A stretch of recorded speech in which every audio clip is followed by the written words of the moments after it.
Hello friends, আমি রিমা চলে এসেছি আজকে আর একটা ভিডিও নিয়ে। আর এটা কি হচ্ছে, এটা দুধ জাল বসায়নি, এটা ডাল বসিয়েছি।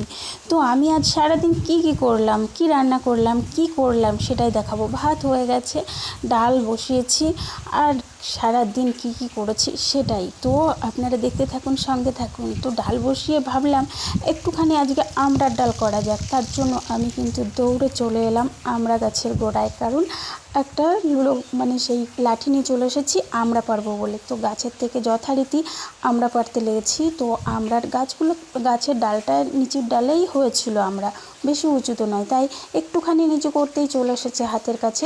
পেরে নিলাম কয়েকটা আমড়া। তো আমড়া পেরে নিয়ে আমি যথারীতি ঘরে চলে এলাম। দেখুন আমড়াগুলো কি সুন্দর হয়েছে, তাই না? তো মনে পড়লো কি, চোখে দেখলাম যে একটা পেঁপে পেকেছে, দৌড়ে চলে এলাম পেঁপেটা পাড়তে, কারণ পেঁপেটা পাখিতে খেয়ে নেবে না হলে। তো ভাবলাম এক হাত দিয়ে পারবো, এক হাত দিয়ে ক্যাচ করবো। মাই গড, এমন পড়লো যে পেঁপেটা ফেটেই গেল। তো যাই হোক, কী করবো, আর তো কিছু করার নেই, পেঁপেটা ফেটে গেছে।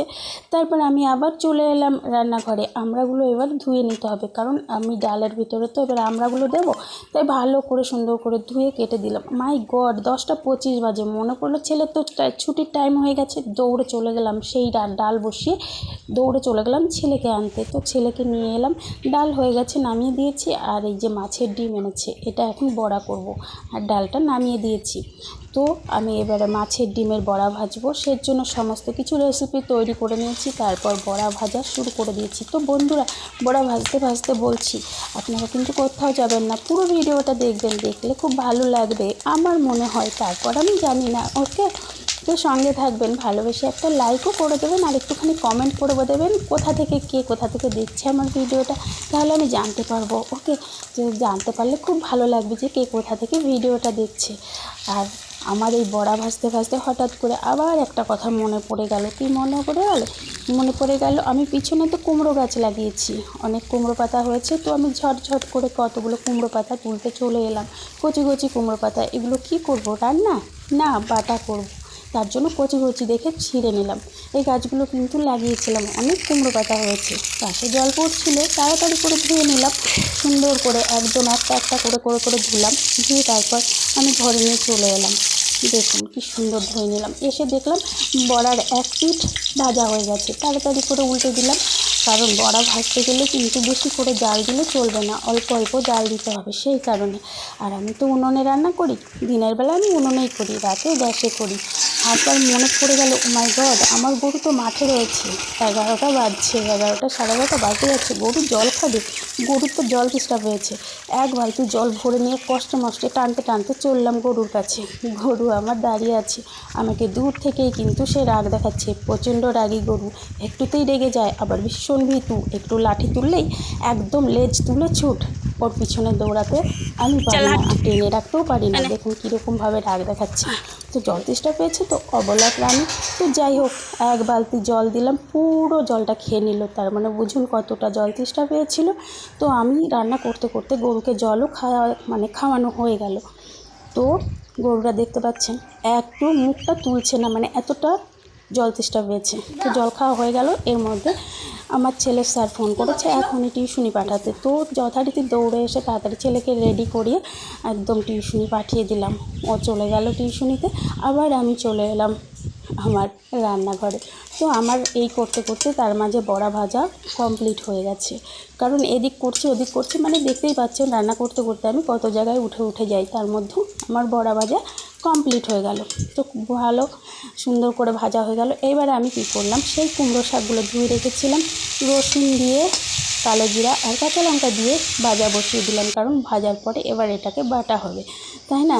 তারপর ওই আলুগুলো কুচিয়ে রেখেছি, কারণ বড়া দিয়ে রান্না করা হবে। আর আমার বাটাও হয়ে গেল, আমি বেটে নিয়েছি। খুব টেস্টি লাগে। কে খান এরকম পাতা বাটা? আমি তো খুবই খাই, আমার ছেলে আরও ভালো খায়। তো যাই হোক, আবার এর মাঝে দেখলাম আমার উনুন বোধহয় ধূমপান করছে, কষ্ট হয়েছে, সকাল থেকে উনুনটা জ্বলছে। তো যাই হোক, ধূমপান করুক, মাথা ঠান্ডা করুক। আমার তরকারিও হয়ে গেছে, দুটো বাটিতে করে রেখেছি, কারণ একটা হচ্ছে রাতের জন্য আর একটা দিনের বেলার জন্য, কারণ ঘাটাঘাটি হলে রাতের বেলা তো নষ্ট হয়ে যাবে না গরমের সময়। তারপর আমার আচারের বোতলগুলো রোদে দেওয়া হয়নি, ঝটঝট করে আমি রোদের মধ্যে বের করে দিলাম আচারের বোতলগুলো। রোদে তো দিতে হয়। তারপর একটা কাজ, এই কাজটা করতে আমার প্রতিদিনই খুব কষ্ট হয়, আর প্রতিদিনই ছেলেকে মুখ করি, ঝগড়া করি, ওকে বকি। দেখুন, এটা দেখুন, কোনো বাচ্চার জামা এরকম হয় না। আমি যখন ওকে স্কুলে আনতে যাই আমি সবাইকে বলি, দেখ সবার জামাগুলো দেখ, তোর ড্রেসটার এই অবস্থা কেন? না স্যার আমাকে খেলা করায়, ওকেই নাকি শুধু ডিগবাজি দেওয়া করায়। তো বুঝুন, প্রত্যেক দিন আমার খুব কষ্ট হয়, ব্রাশ দিয়ে ঘষতে ঘষতে আমার হাত ব্যথা হয়ে যায়, আর প্রচণ্ড বকি। তবুও প্রতিদিন ঠিক একই কাজ করবে। এর মধ্যে এসব ধোয়াধুয়ির পরে দেখলাম আমাদের গাছে একটা হনুমান বসেছে, একটা নয় দুটো আম পেড়ে খাচ্ছে। মাই গড, দেখতেই পাচ্ছেন কিভাবে আমগুলো খাচ্ছে গাছে। তো এর মধ্যে কিন্তু আমি এত কাজ করার পরেও চলে এসেছি হনুমানের কাছে, ওকে ভিডিও করব, কারণ আমার গাছের আম খাচ্ছে, ভিডিও না করলে হয়? কিভাবে খাচ্ছে দেখুন। তো আমি বলছি নেমে আয় নিচে, আর খাবি না আম? তো আমাকে দাঁত বের করে দেখাচ্ছে। তো আমি তারপর, যা বাবা তুই খা, আমি চললাম, কারণ আমাদেরও খেতে হবে। তাই আমি চলে এসেছি, 1টা বেজে গেছে, আমার ভাত রেডি করতে হবে। তো রেডি করে ফেলেছি ভাত, এই দেখুন ভাতটা আমি ওর জন্য পুরো রেডি করে ওকে ডাকছি ভাত খেতে আসতে। আর খাওয়ার পরে এই আম দুধটা রোজই দিই না, কিন্তু প্রায় দিনই দিই, কারণ গাছের আম আছে, ঘরের দুধ আছে, দিয়ে দিই। তারপর দেখুন সব কিছু যখন কাজ সেরে আসছি, খাওয়া দাওয়ার পরে দেখছি মেঘ ধরেছে। কী কাণ্ড দেখুন, আচারের বোতলগুলো সব তুললাম, বাসন ধুলাম, সব কিছু গুছিয়ে রাখলাম, ঘর মোছা সব কিছু করলাম। করার পরে ভাবলাম কি যে যাক, এখন একটু নিশ্চিন্ত হওয়া গেল, সব কিছু গোছানো হয়ে গেছে, এবার একটু চুপ করে একটু শুতে পারবো। মাই গড, ভাবা না ব্যাং ভুল। আমি শোবো কি, দেখছি প্রচণ্ড পরিমাণে মেঘ ধরেছে, এত মেঘ ধরেছে যে কি বলবো। আমি দৌড়ে চলে গেলাম, জামা কাপড় বাইরে মেলা ছিল সেগুলোকে তুললাম, সব কিছু তুলে আবার ভাবলাম যে যাই হোক বাবা, ঠান্ডা বাতাসে সারাদিন যতটা কষ্ট হচ্ছিল যে কি বলবো। এত গরম, এত কষ্ট হচ্ছিল। অনেক দিন বাদ বৃষ্টি হলো, আর বৃষ্টির আবহাওয়ায় মনে হচ্ছে পুরো সারাদিনের ক্লান্তি দূর হয়ে গেল। আর এখন মনে হচ্ছে এখন তো আর কোনো কাজই নেই, শুয়ে পড়লে আর উঠবো না, কেউ ডাকলেও উঠবো।